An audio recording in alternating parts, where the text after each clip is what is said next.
Good morning, everyone. Thanks for joining us today on British Water Thought Leadership interview. And I'm absolutely thrilled to bring something different this time around. We've got the winners of the Water Industry Forum Team Challenge. And it's really, really great for me to introduce these guys. But actually, what I'm going to do is let them do that themselves. So what I'm going to do to each of you on the team is just give you a few minutes to tell me which organization you work for, what your role is, and more importantly, how did you come to be working in the water sector? So, Lola, you're at the front of my eye line, so I'm going to start with you. Tell me a little bit more about who you are, what you do, and how you got here. All right, so good morning, everyone. My name is Lola Ilekoya, and I work for Affinity Water. Currently, I work in the hydrogeology team where I monitor the network flows. I assess water quality across catchment areas that we have in Affinity Water. Also, I go out to support groundwater and environmental investigations, and all of these are basically being used for our WINEP program. So, how I came to work, how I came to be working in the sector, really.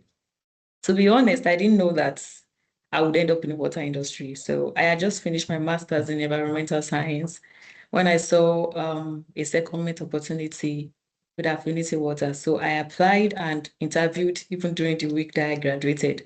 And I was just fortunate enough to get the job. And it's just a nice way to round off university and start my career straight away. So since then, I've moved into my current role with the hydrogeology team, where I've been able to build on my environmental knowledge and also field experience. Oh, fantastic.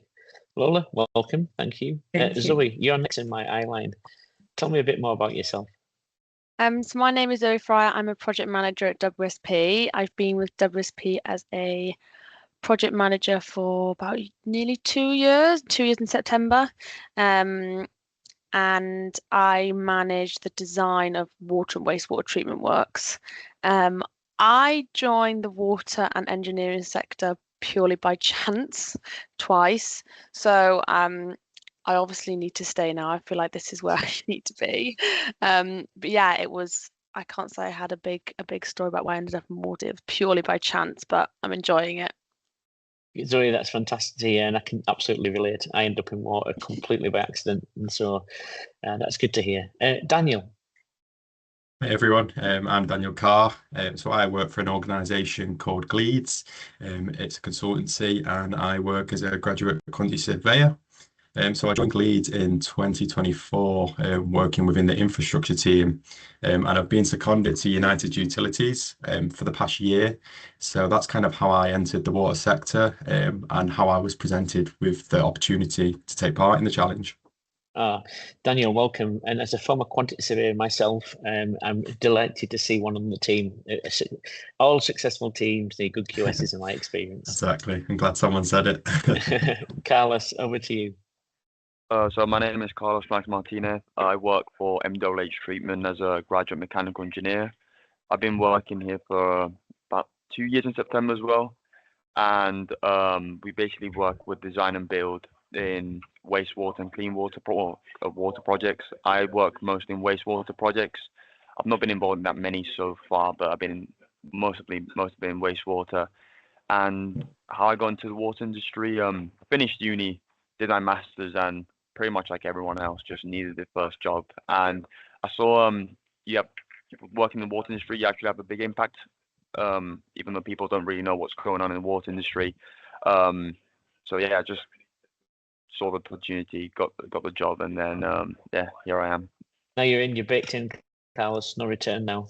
Yeah, no return. Yeah. And Javira, over to you. Hi everyone, I'm Javeria. I'm a second year PhD student in Department of Chemical Engineering at University of Bath. So how I got into water sector, it was something just like Zoe, I didn't plan it. I knew I want to do a PhD, so I was applying in different positions in different universities related to microbiology and bioinformatics while I was doing my master's in bioinformatics. So I came across this PhD position on Find a PhD, where I found it a very multidisciplinary project combining water industry with microbiology and bioinformatics and electrochemistry to solve and to detect microorganisms in water. So I found it very interesting and I just applied for it. I emailed the supervisor, and luckily I passed all the interviews and I got into this sector, and I'm really enjoying doing research and applying my skills into this, solving these problems. Ah, fantastic. That's great. Guys, listen, welcome to you all. It's I really genuinely am delighted to hear this story, because the WIF Team Challenge is something that I've known about and participated in for many, many years. And it's one of these things that is a great way of bringing people together from different disciplines, different companies that perhaps would never meet. And so for me, I think it's a really great thing to do. So I'm going to start off with some questions about the Team Challenge now. I'll address them to you, but please, if I'm missing you out or you've got some insights, please just jump in. Don't be shy. So do you know what, Carlos? I'm going to start with you first.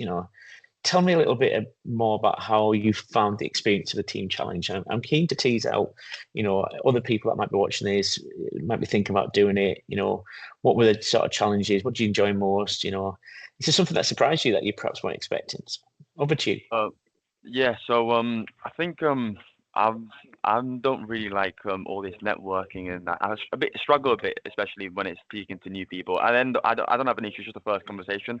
But I think it's good because it does open you do realize all the work that's going on in the water industry, because I think everyone works in their own sector within the water industry, but you don't realize all the work that's going on. So it's a good opportunity to actually meet different people from other companies, see all the work that's going on, and you actually learn and see what's actually going on. All the works are being done, because you hear all these investments and pay, but then you don't. I always think it's only wastewater and clean projects, but then there's a lot of other stuff going on. So I think it's a good experience, and it's a good opportunity, as I said, to meet other people, know what's going on, and then just expand your network. And then the actual problem itself does make you think, and I just think overall it's something I've recommended people, my company as well, to participate, because it's just eye-opening, and yeah, it was good.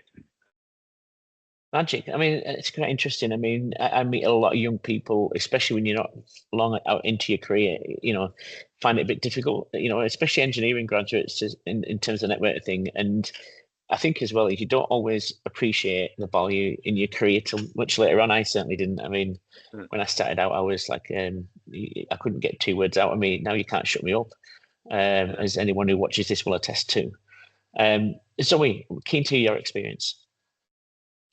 Yeah, so my experience was really positive for this WIF challenge. I wasn't really know what I was expecting, but I think that our team was incredibly lucky to have everyone involved was really keen to do really well, and dare I say, quite competitive.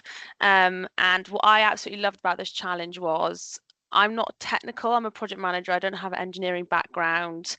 And it was nice to do some researching and do some learning into the industry and our solution. It was just something completely different to my day-to-day job.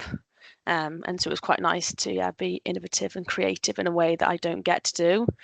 So I really enjoyed it. Oh, good. And Lola, working in Affinity, you'll probably have a very blinkered view of stuff that goes on client side in water companies. So I guess this must have been a great opportunity for you to sort of see the world from a different lens. Exactly. Yeah, it gave me the opportunity to see other aspects of water sector, and I particularly enjoyed the fact that we were not just suggesting ideas, we were asked to justify them. And so because of different scope, like different knowledge of people, we're able to, brainstorm and come up with the spirit, come up with the real things we need to justify them. So it was really a beautiful experience for me too. Every proposal needs evidence and the reasoning behind it. It was just nice to have gone through that process. Fantastic. What was your favorite bit? What did you enjoy most, Lola? I think because I've been in so many gatherings where we were just asked to suggest ideas without moving to the next stage. Yeah. So the thing I enjoyed most about this challenge is that we were not just suggesting ideas, we were made to justify how these ideas are going to work. So it got me, it got me thinking, it got me having to apply my knowledge, my little knowledge in water industry, and it was really quite worthwhile. Fantastic. Daniel, a slightly different perspective from you. I'm really keen to understand how you all came together and how did you come up with the idea of Pipe IQ? I'm really fascinated by this because it isn't the first thing a lot of people would think about. So, welcome your insight, Daniel. Yeah. So I guess to start off with, it was from the first session, we all kind of got together and we thought of different issues that we face on a day-to-day basis. But we wanted to make it relatable to not only the current industry, but maybe something that one of us on the team faces on a day-to-day basis, so that we could be passionate about it. And I believe it was Lola who actually presented the idea of pipe bursts. And after a bit of round robin back and forth, that was kind of the idea and solution that we thought was the one that was going to catch the most attention, and that we kind of ran with that and didn't look back after that on. Fantastic. This is a subject close to my heart, although I do a lot in sort of process treatment these days. I started my career in the water sector as a mains layer. So I was one of the people who get sent out to dig holes and repair these bursts and do things like that many years ago. So I find it fascinating. And Javira, you come into this from a much more academic sort of perspective. What did you think of this as a theme? How did you apply your knowledge to it? So yeah, I think for me, overall, this experience was quite different. Like mostly people who are from industry background. So I think getting to know about the real challenges faced by the people, I think that was something very surprising and very different for me. And I think all the knowledge I have and the skills I'm gaining during my PhD journey, I think these are directly applicable to this project itself and to the water industry. Fantastic. Now, which one of you is best to give me a really quick précis or elevator pitch of what Pipe IQ solves and why does it matter? Who wants to put their hand up? Okay. Basically, it's like a predictive intelligence platform. So we say it will sit on existing infrastructure and data, especially for pipes, and it will put that into one single system, and it will be able to like predict when a failure will happen. So that was what we came up to. Like it aims to bring together information that water company already collect on daily basis, and this data is collected. It uses AI-based risk, and it scores and prioritize the assets based on their likelihood of failure. Right, I understand. Okay, cool. Yeah. So if all that being said, Zoe, where do you think this could go next? Where could you go and deploy it quickly? Say money was no object and it was available to deploy, where would you like to do that?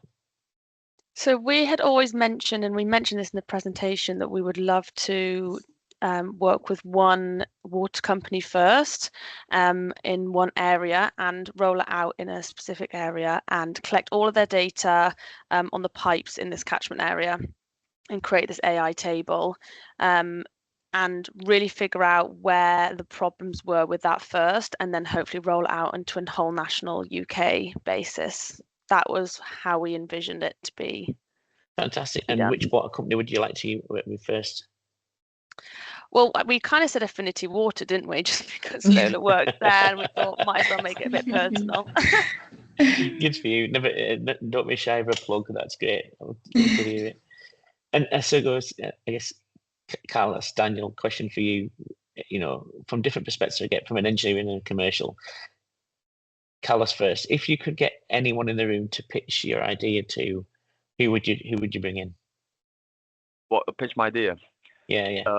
Probably Daniel, because I've learned that a lot of the stuff is based on money, and he's a QS. He came up with a lot of graphs and like figures, which is what at the end of the day convinces your customers and your clients to buy into, because what you look at most is, am I saving money? Am I not? Because that's the biggest challenge they have, or that's what I've seen in my projects.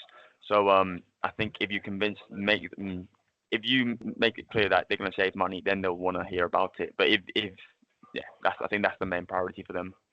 So I'll probably bring him. just because of that. Daniel, that's a ringing endorsement for your capabilities as a quantity surveyor. I know, love I'm to not hear too it. sure about that. So you've got all the commercials right, you've got the pitch right.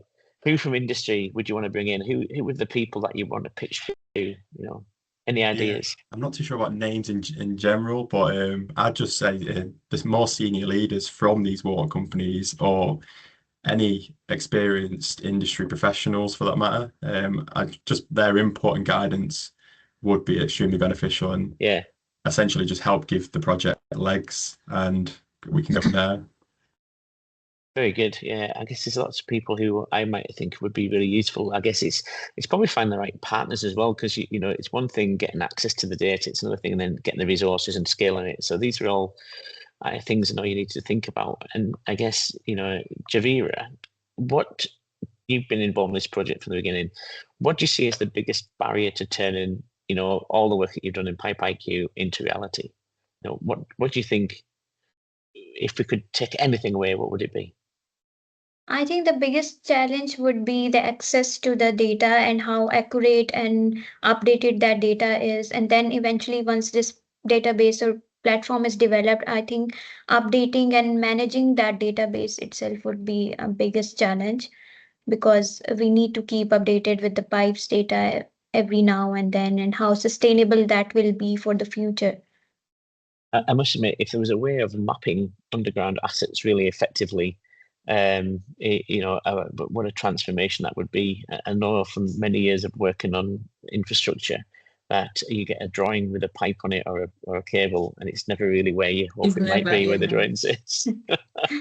So yeah, but Lola, this is something I know you're really passionate about. So we've talked about what the biggest risks are, but actually, what's the biggest opportunity? What's the one thing you could do right now that could unlock that potential? I think it's to give companies the opportunity to identify problems earlier. So it means that they'll be able to save money. Definitely, they will approach things with cheaper resources. So I just believe that preventing a cause is much better than reacting to it. Very true, very true. Yeah, very true. So I think that will be the biggest opportunity for water companies. So they know about pipes before it gets busted. So yeah, good. Zoe, looking back, and you've been through this team challenge now over a period of time, tell me, would you be able to recommend it to somebody? And hopefully the answer would be yes, but can you tell me why? Yes, I'd absolutely recommend this opportunity because it's just a chance to do something completely different. I don't think we ever really get many chances to work with other people in the industry, think of an innovative solution and then present it to loads of people. You're just hitting loads of different skills there. It's a completely different experience. So I'd absolutely recommend it. It's just something completely new and it's quite fun. So it sounds it. And so, Daniel, give me some examples of the fun that you've had, because fun to one person like you and me around doing Excel spreadsheets and graphs perhaps would give Carlos the absolute fear. So I'm sure there's more to it than that. Yeah, no, there was, but more just these guys in the call, being able to catch up with them on a weekly basis, and even though I would say butt heads, but I wouldn't say we came to too many disagreements. I think it did run far too smooth for how I think it played out in the end. But yeah, just collaborating with the guys, being able to network, and then not only that, network at the wider events, but then what I actually learned from these guys and other guys on the teams, I was then able to carry that into not only the event itself, but I could take that into my role Good. and the wider industry with a bit of a different lens on my QS role. Fantastic. And Javira, same question to you. I mean, what's been, hopefully you'd recommend it, but why? Yeah, I would highly recommend this kind of events even to my office mates and my juniors as well, especially because coming from someone who's working in academia and who's been in academia for so long, we usually don't have perspective from people working in industries.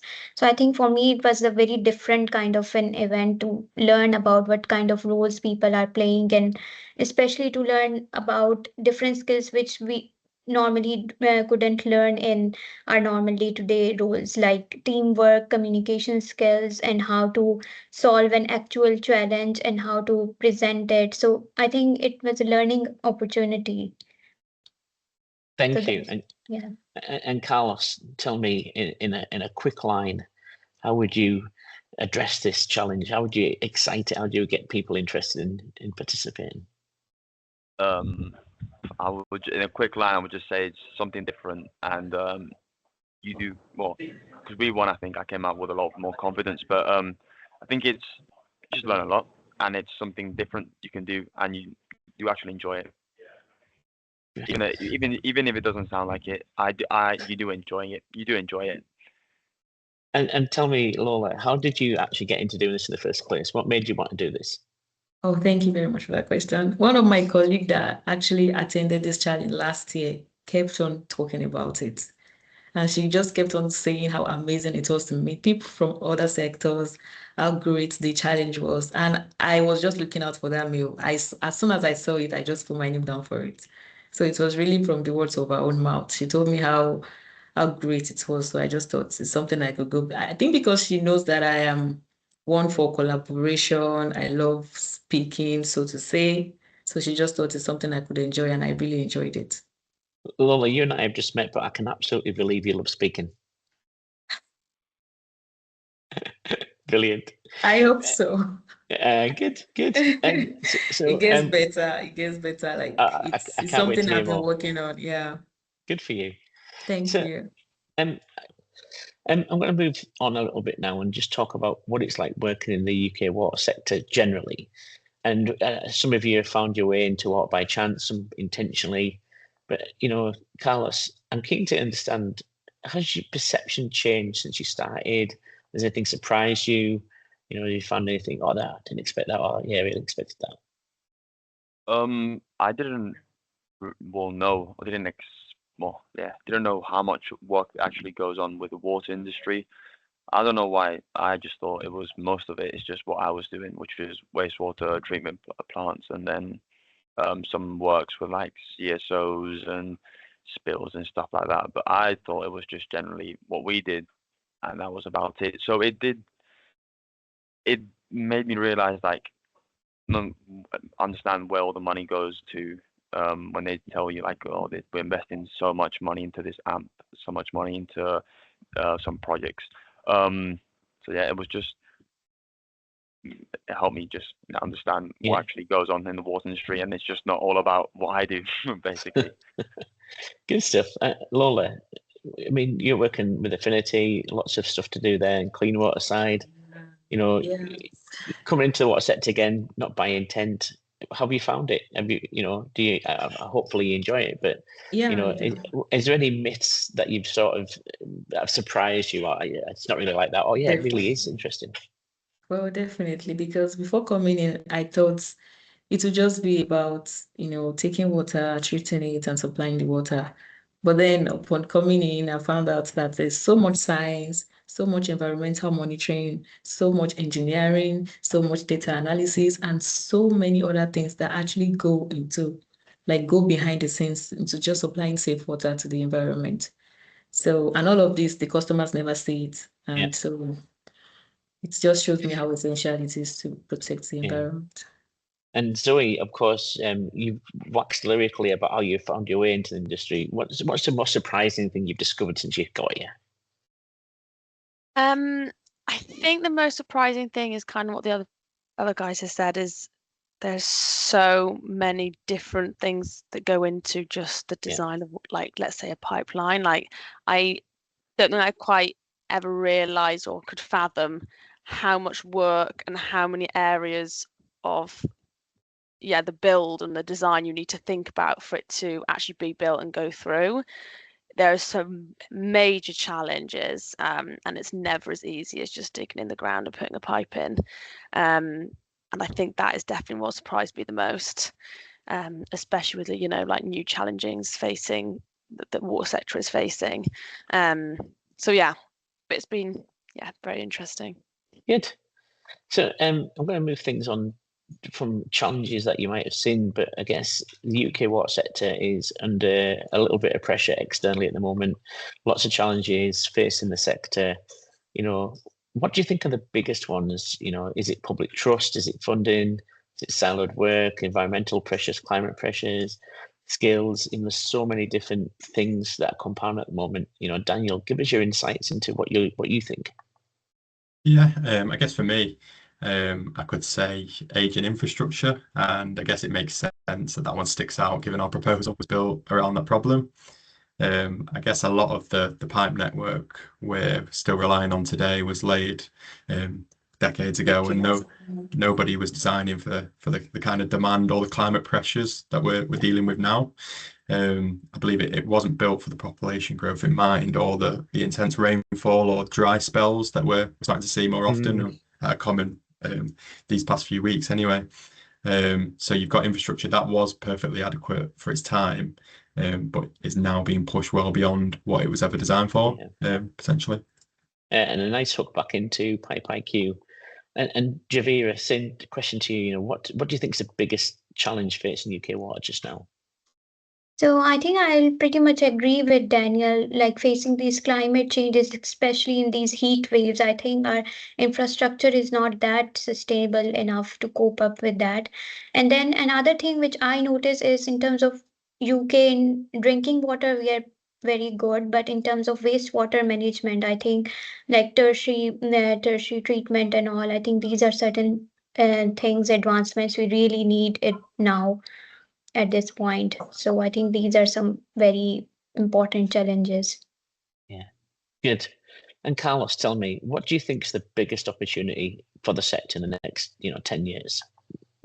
So I think it's there's a lot of issues with spillages and like premature spills and all that. That's what I've seen. So I think the biggest opportunity is to try and reuse as much water, spill as less water as you can, because obviously every year there's more dry weather conditions which we don't plan for, and then just more than reusing reusing the assets where you can as well, because I've seen a lot of projects where when we've been forced to like reuse equipment, we've been able to. It's just reducing those carbon emissions as well, because we've had the push as well with doing a lot of carbon tool calculations, stuff like that. So I think there's an opportunity to reduce a lot of emissions, because we've got the facilities to do that to a big extent, and then just store as much rainwater or reduce the spills to the river, which will then allow to have more water when we have those dry weathers. Certainly, water reuse, I think, will become much more of a hot topic, excuse the pun, in UK water in the next wee while.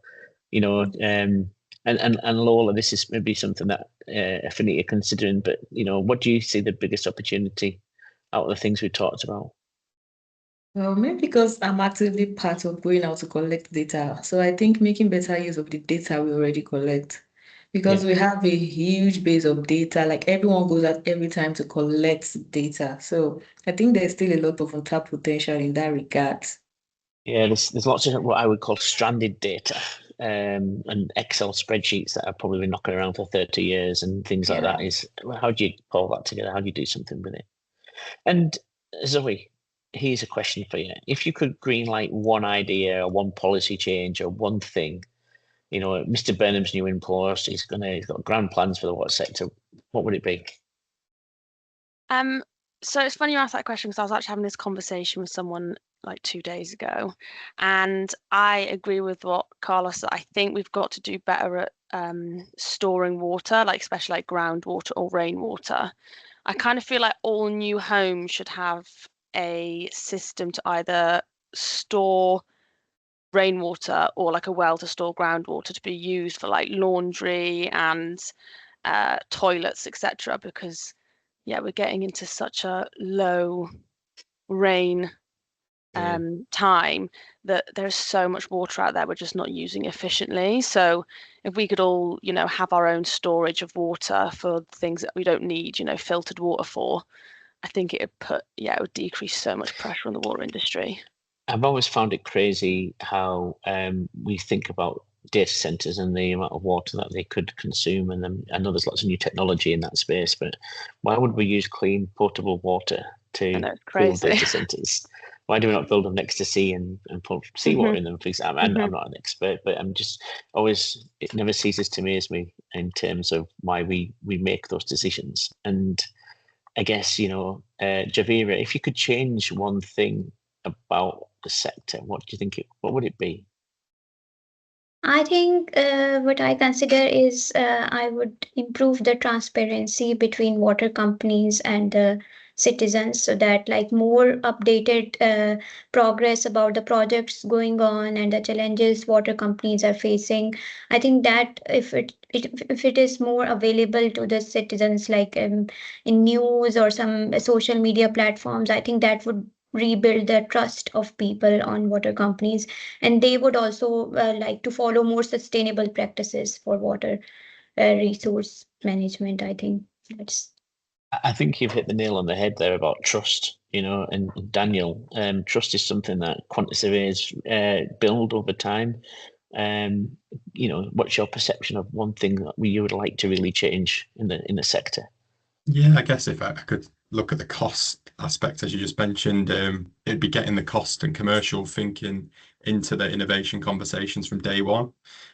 So what I did notice during the team challenge is that a lot of good ideas in this sector get pitched purely on the strength of the technology, and the cost case only gets built once someone's already excited about it, in a sense.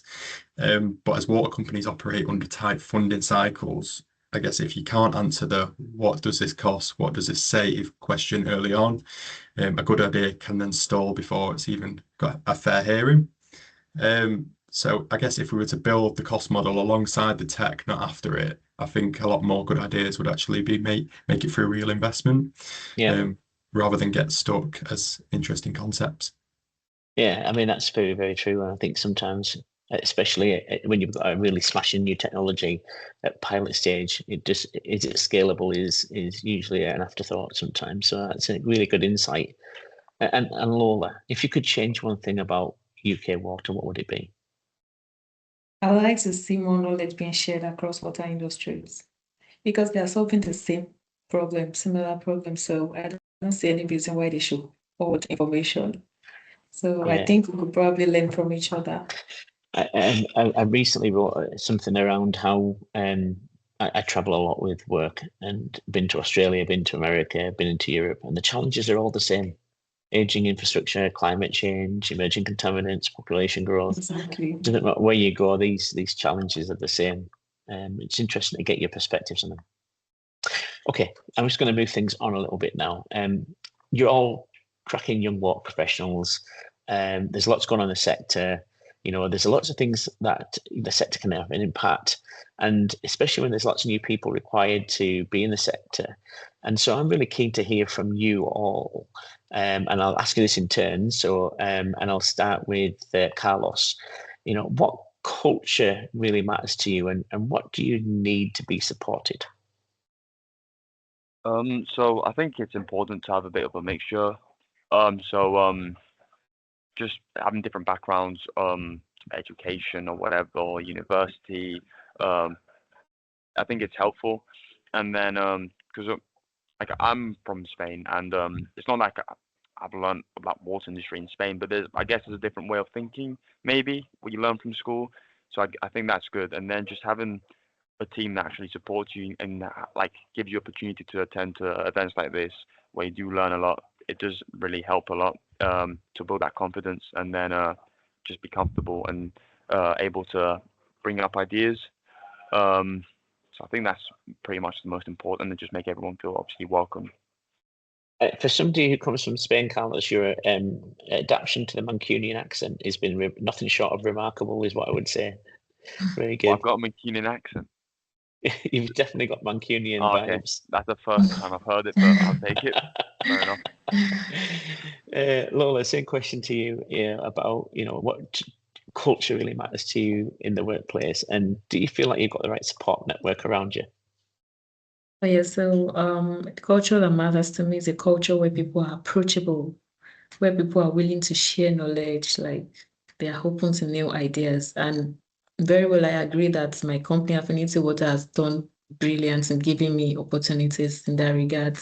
They made it possible for us to be able to apply for this challenge. There are supportive colleagues that are always ready to help. And we have senior executives that are really, really approachable. Like, I mean, really approachable. You are not scared of going to somebody to ask questions. And I think that's what I really like about the company. And Zoe, I mean, I know WSP are a fantastic business and they've got strong mentoring in place, but I don't want to sort of make this into an ad for WSP. But what matters to you, and what have you seen that's helped really grow your career? For me, the best culture to work in is being surrounded by people who believe and trust in you and will give you opportunities to show your skills without being, told what to do. They have opportunities just just being trusted to do things, but also to being pushed into lots of different avenues. I once got told that if you don't have imposter syndrome, you're not being challenged enough. And I think that's definitely important. You've got to have people around you who want to push you in all these different directions so you can learn as much as you possibly can, especially as an early career professional. That to me is really important. That's great insight. Thank you for sharing that. And Javira, for you, from coming in academia, looking around the water sector, what culture matters to you, and how do you feel in terms of you getting the right level of support?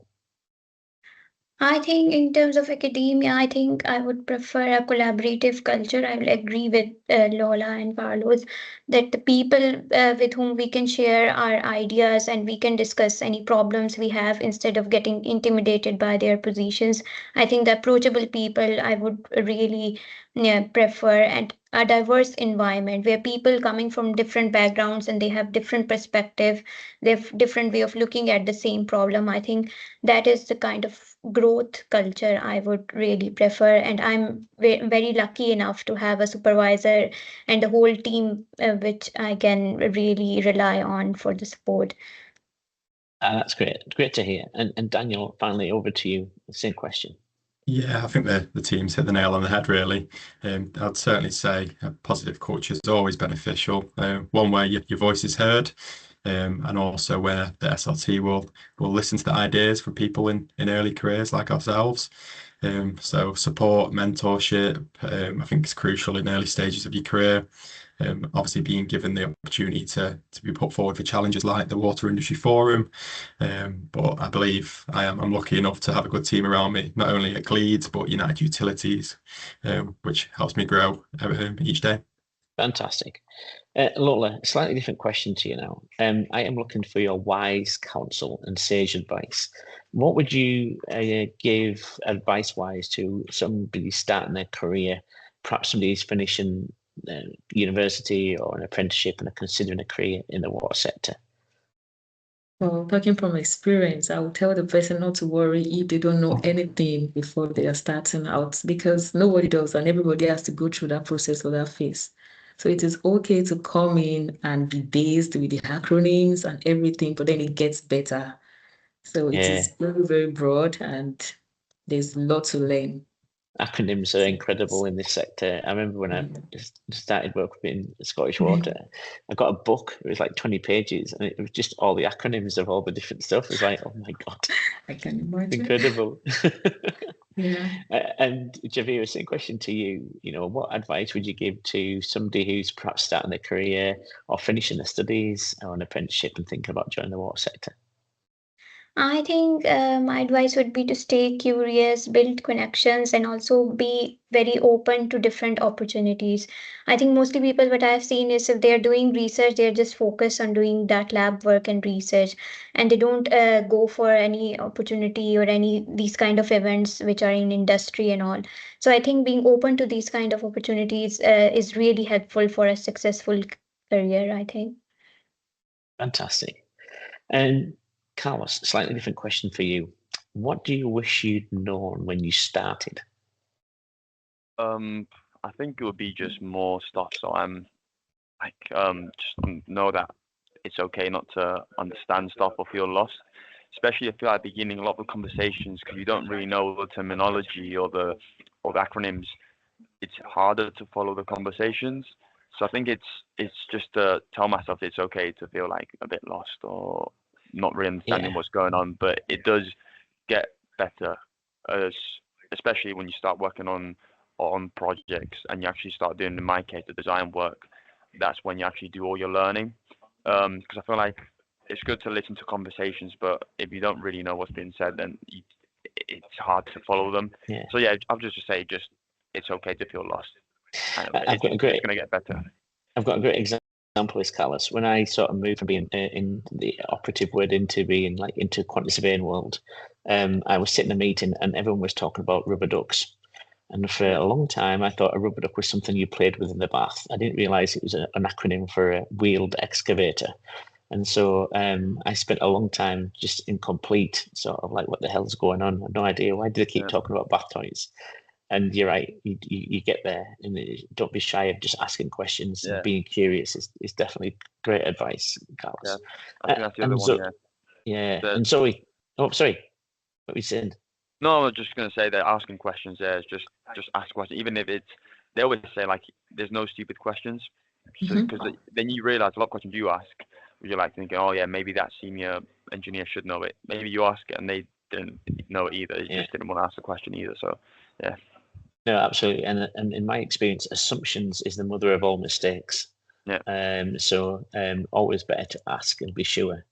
And Zoe, this is a good one for you. What do you wish you'd known when you started in water?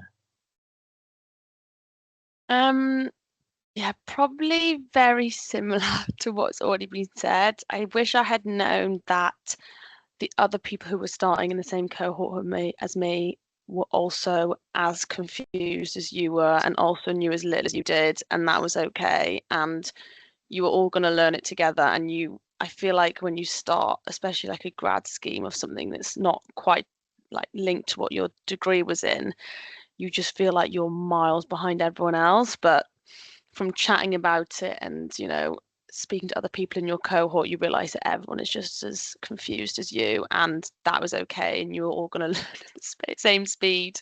That would have been great to know right at the start. I can say with some certainty, as a wizened old crone in this sector, so confusion reigns along with through your career. So, yeah, really great insights. Really love that. That's fantastic. So, guys, we're going to come to a close. I've got one final question, and this is for each of you. And I'm sure this is because Anna would love some great sound bites and some cuts in this. So, I'm going to ask you in turn, and I'll start with Lola first. Can you tell me in a few words why you would recommend the water sector to someone of your age and what makes it appealing and perhaps a place that's sometimes overlooked to build your career? Okay, I would recommend it based on the fact that it will give you opportunity to make real impact. So you see the bigger picture of what you're part of, which I think it's really good to know. And then it gives you a chance to do meaningful work. When you are doing something and you know the reason you're doing it and it is clear as day, I think it's really good to know. Daniel, same question, please. Yeah, so I believe that the work that we're doing is purposeful, as well as it's varied. So you're not going to be doing the same thing day to day. You're always going to be engaged, keeping on your toes, and then you're entering an industry and a sector that's forever growing. So you're in a good place, really, and a good place to grow and learn as much as you can. Great stuff. And Javira? I think it is a sector which is kind of overlooked but it is vital for the future, like in one line if I have to say. And I just agree with others that it involves solving real complex problems. And if you are someone who has a traditional background and who just look at engineering roles, it is not like that. I think it's very multidisciplinary and it involves multiple roles from engineering, project management, and all sorts of things. So I think it's something which is really, really important, and it is something which is really overlooked. Thank you. And Carlos?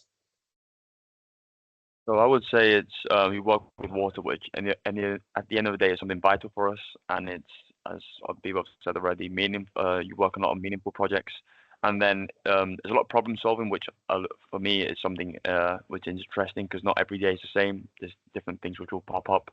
So and yeah, it's just growing non-stop. There's a lot of money being invested, so you're never going to get bored, and there's always going to be work. Can't fault you. That's great. And Zoe, I'll give you the final word. Two things. One, it's really important. And then also, we're about to experience some really big challenges. So it's a great time to get involved and start thinking of ways to deal with these challenges. Because I think the water sector is going to slightly change in the near future.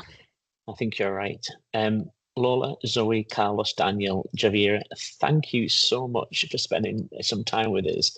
Tell us about the WIF Challenge, tell us about Pipe IQ, but more importantly, tell us a bit about yourselves, your aspirations, your career, and your thoughts. Thank you all for joining us, and we'll see you next time. Thank you very Thank much. you. Thank you. Bye.